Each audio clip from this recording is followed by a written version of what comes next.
नमस्कार. न्यूज आवाज महाराष्ट्राचा 09 मध्ये आपले मनपूर्वक स्वागत.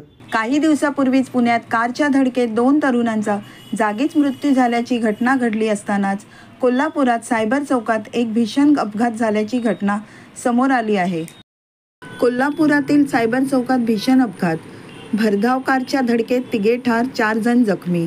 अपघात सीसीटीव्हीमध्ये कैद. कोल्हापुरातील सायबर चौकात भीषण अपघात झालेला आहे. एका भरधाव कारने 4 वाहनांना जोरदार धडक दिली. या अपघातात कार चालकासह 3 ठार झाले तर 4 जण जखमी झाल्याची माहिती मिळाली. या अपघाताचा व्हिडिओ सोशल मीडियावर सध्या व्हायरल झाला आहे.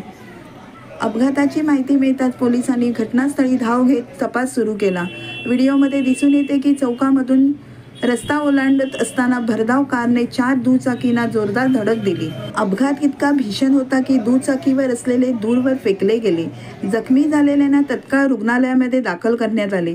त्यातील 7 जणांची प्रकृती गंभीर आहे. अपघातामध्ये मृत्यू झालेल्या दोघांचेही मृतदेह शवविच्छेदनासाठी रुग्णालयात पाठवण्यात आले आहे. न्यूज आवाज महाराष्ट्राचा 09च्या बातम्या जाणून घेण्यासाठी चॅनेलला लाईक आणि सबस्क्राईब करा. तसेच आपल्या बातम्या आणि जाहिरातीसाठी दिलेल्या नंबरवर संपर्क साधा.